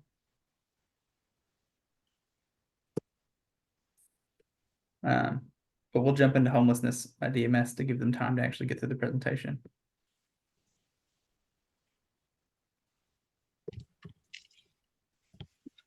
Okay, thank you. And thank you, United and WellCare, for going through that last part so speedily. There was a lot of really good data and information. So thank you for that. Appreciate it. Okay, so we are going to go over an identified social determinant of health, that is homelessness.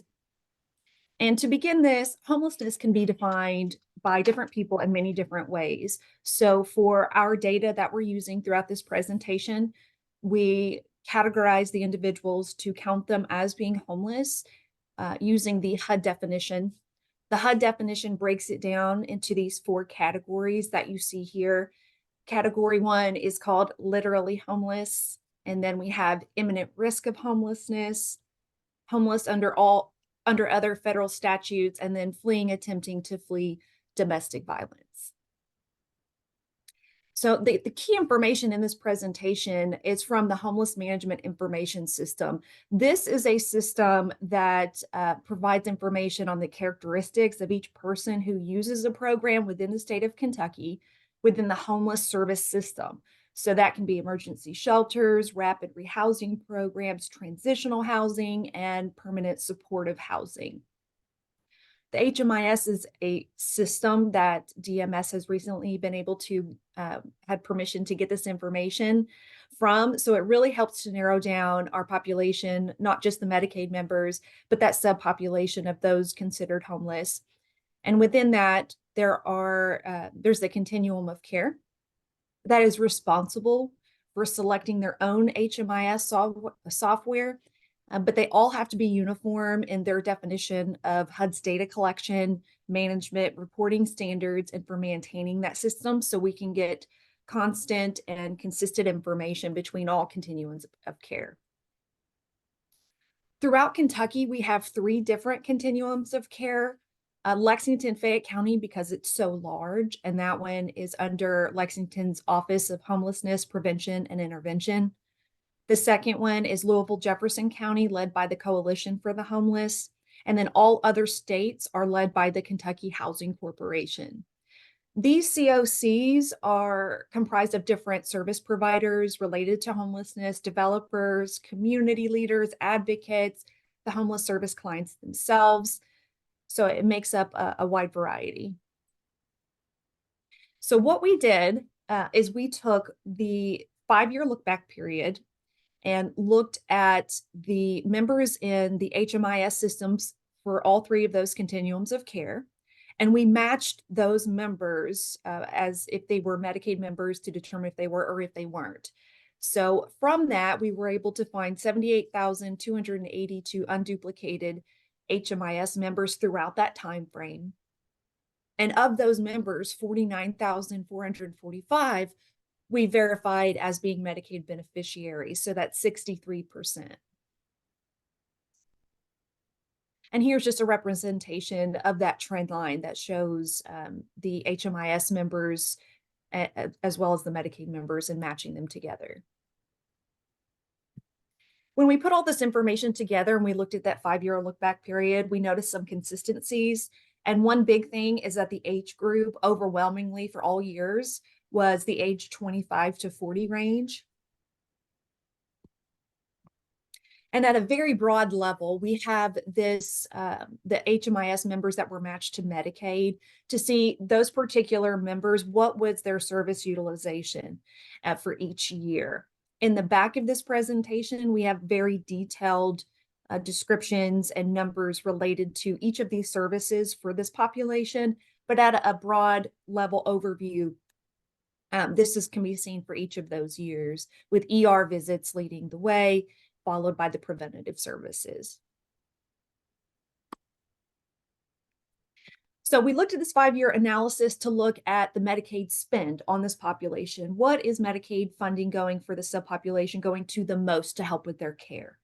And what we found, the majority was hospital inpatient care, followed by SUD or SUD and the ER visits, which is no surprise that pretty much validated the area that we were looking at for this population the most for these services. And just as a side note, that wellness visit, it's not 0, it's just the chart, the way that it's designed, the number was too small to be reflected. We are steering away from the term homeless individual or homeless person, and we are going to integrate into the MCO contracts the updated language of unhoused person. Speaking of MCOs, looking at each one side by side, comparing apples to apples, we looked at their subpopulation of the unhoused members and identified for Aetna Better Health, there was a 1.6% increase of this population from 2022 to 2023. And for both years, their top diagnosis from all services for this population, as well as by paid amount, was opioid dependence uncomplicated. Aetna's resources for these members include care management, community-based referrals, and then the value-added benefits that are offered if they're eligible. When an unhoused enrollee is not reached, they place that person in constant outreach for 6 months. Their outreach to monthly for 6 months. And of note with this data, the volume of referrals increased significantly from 2022 to fiscal year 2023, from 54 to 249. So that was really great to see. Anthem had an 8.4% increase in this population between 2022 and 2023. And just like their counterpart, their overwhelming top diagnosis for this population has been consistently opioid dependence uncomplicated.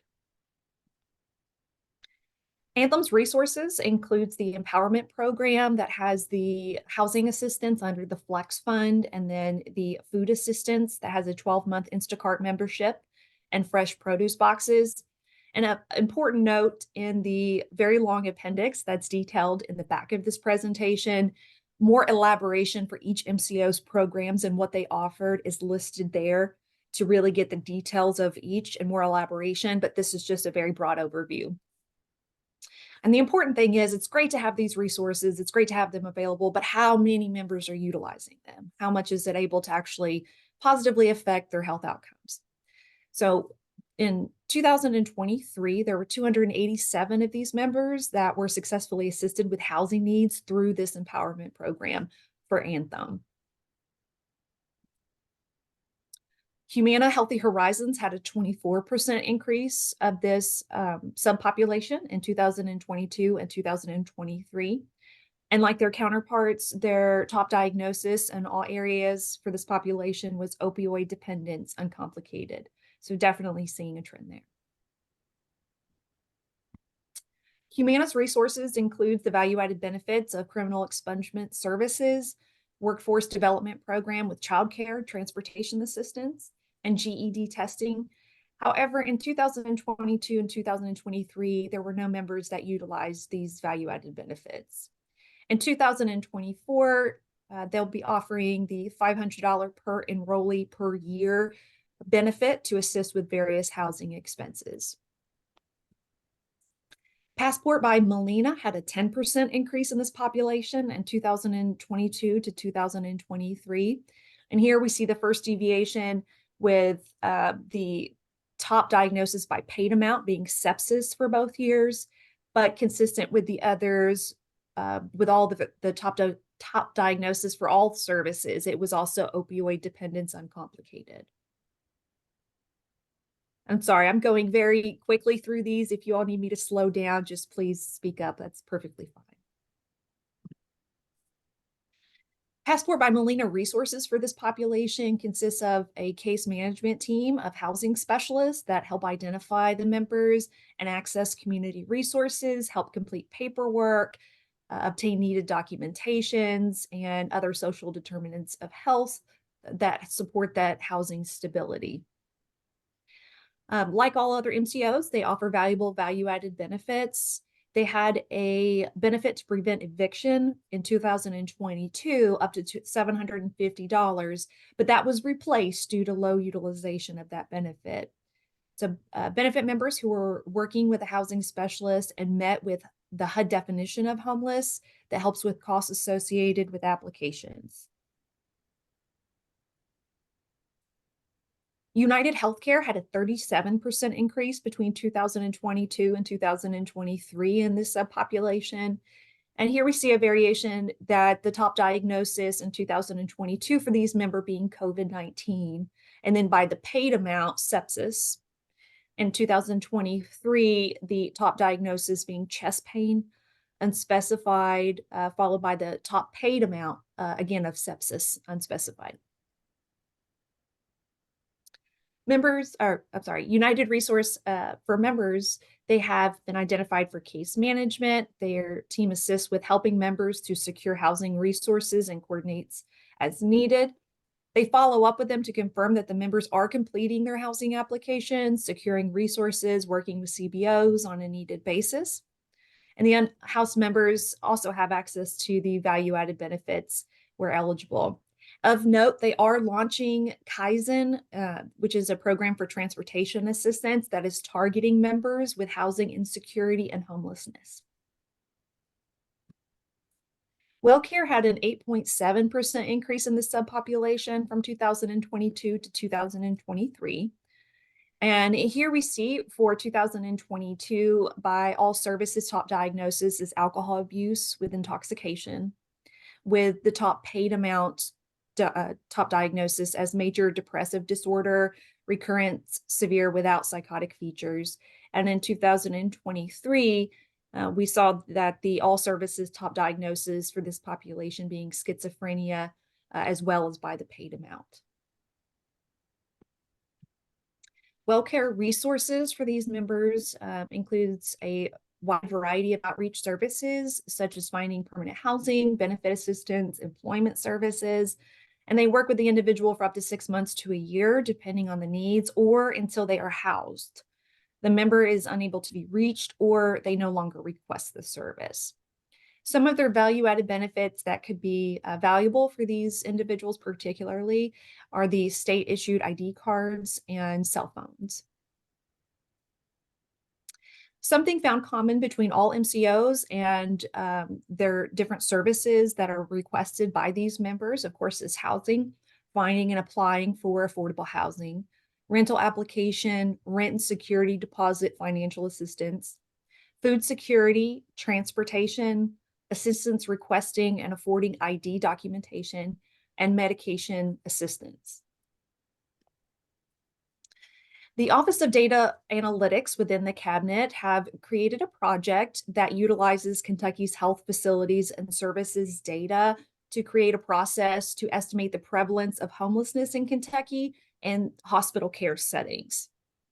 So they created a homelessness indicator, and it's a data field to identify cases where hospital inpatients were experiencing homelessness during that particular episode of care. And they have distinct indicators to let us know exactly, or to let ODA know exactly what that individual was experiencing with homelessness. With that key indicator information, they were able to identify that of these, the subpopulation in hospital stays, that 68% of these members had the primary health insurance of Medicaid, followed by Medicare, and that their top diagnosis was psychoses, alcohol, drug abuse, septicemia, depressive neurosis, heart failure and shock, poisoning and toxic effects of drugs, diabetes, alcohol abuse, with and without rehab therapy. So looking at the information that we were able to pull from HMIS with the people that work with the homeless population, and then to look at the Office of Data Analytics Homeless Indicator, we noticed that consistency, that the 63% of individuals in the HMIS were Medicaid recipients, and then very similarly, 68% in the hospital setting that had Medicaid were also homeless individuals as well, which gives validation to what we're seeing. And the top 3 age groups within HMIS that matched with the Medicaid members was the 25 to 40-year-olds, 41 to 50-year-olds, and then 0 to 17-year-olds.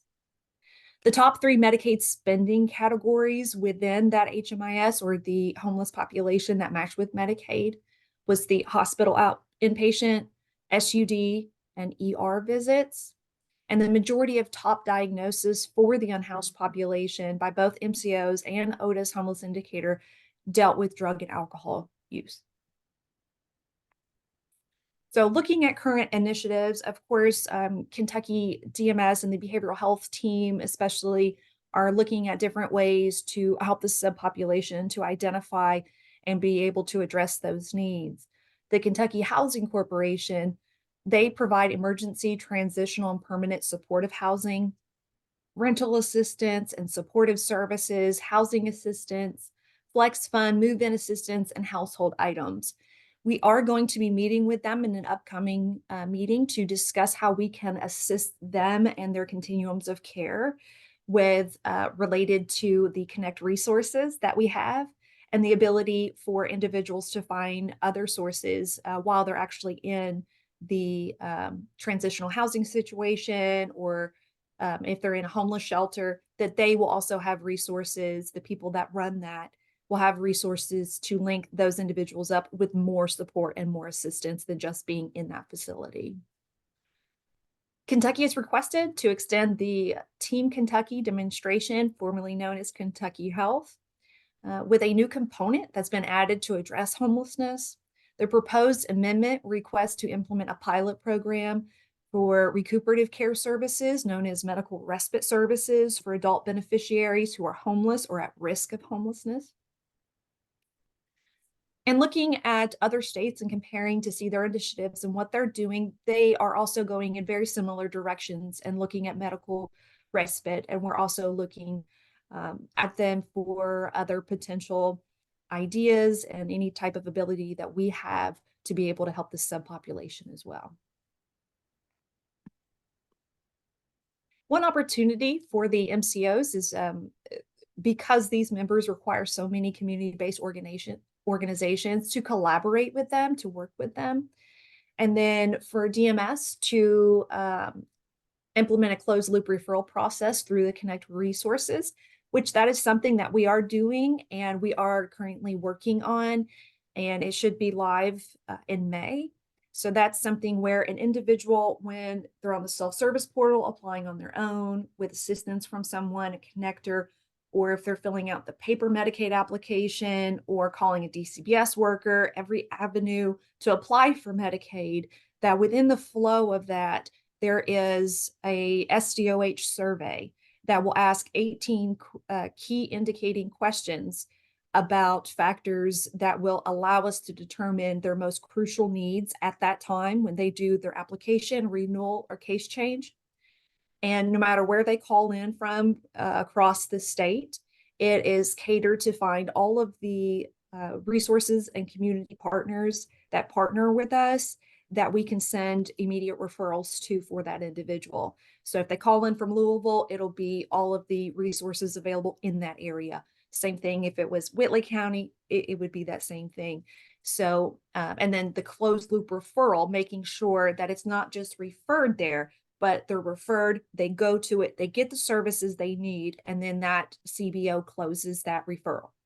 So one of those indicators is homelessness, and there are a lot of different resources that are available to help. I believe Tracy Williams gave a presentation on Connect Resources. If I'm remembering that right, I wasn't able to attend, but that is definitely going to be a great resource that a lot of different individuals can use in different areas of with Medicaid. That's all I have for the overview of this information.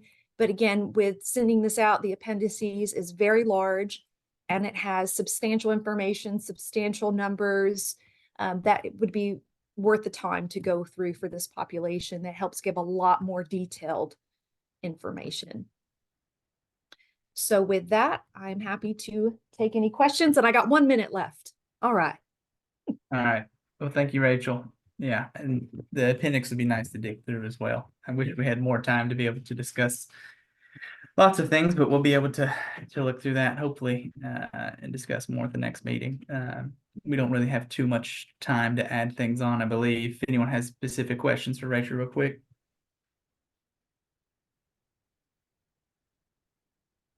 Yeah, I think we had a quorum there for a minute, but now I don't see Elaine anymore. So I believe we've lost the quorum.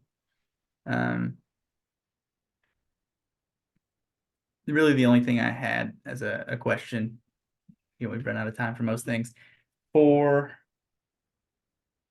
the different HEDIS measures and things and trying to meet certain screenings are much more difficult than others. Like obviously cervical cancer screening's not as accessible in other places, but something like colorectal screening, I was thinking of what Susan said, a lot of places aren't open to people to get their well checks and things like that. But for something like preventative screening, I mean, is that something that we've looked at like urgent care facilities doing, or, if they could do like ask people if they've had a fecal test in the past year? I know not everyone's technically a candidate for that if they're high risk, but if that's something that those places could consider asking at urgent visits and just having them, give the cup to bring back whenever they would be available to. I don't know if that would help increase numbers or if that would be something that we could look at, just trying to get more opportunities for people to be screened for something like colorectal screening, which is a bit more accessible than other things.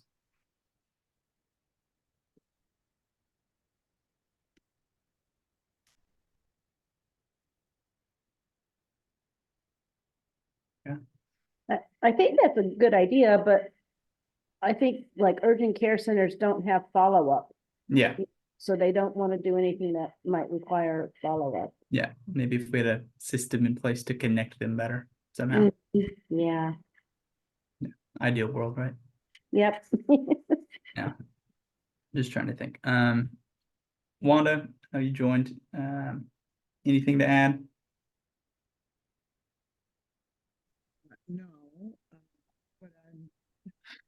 It's a different topic. Maybe for if we review the agenda for the next meeting. I would like us to do that before the end of this meeting. Okay. Yeah, we can try to do that quickly. I see that we have the value added benefits utilization by the MCOs. I received a request from Sheila Schuster, and it's in regards to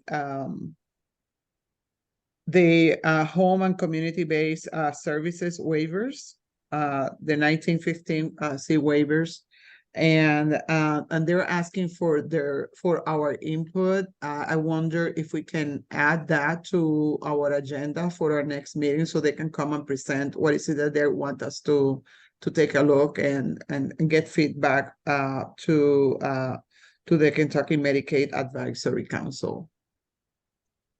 Is Aaron or Kelly on here? I am. Aaron. Okay, is that something you'll be able to get for us to?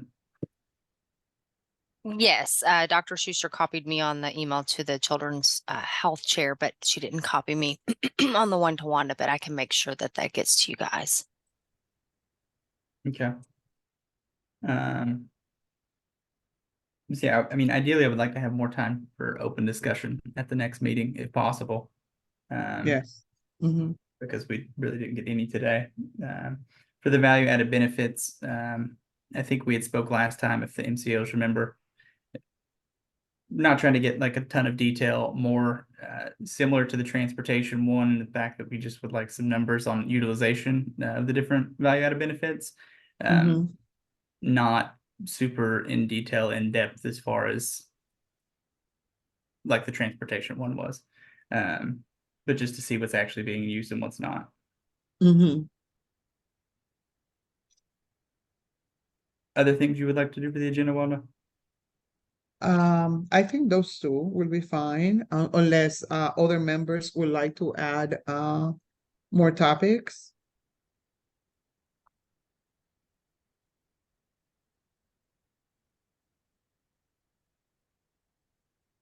Okay. All right. If that's all, then I think we could adjourn. Okay, Thank you very thank much. you. Thank you. Thank you, guys. Second. Thank you. Bye. Yeah, the next Thank you meeting very is much. July 17th. Thank you all. All right, thanks.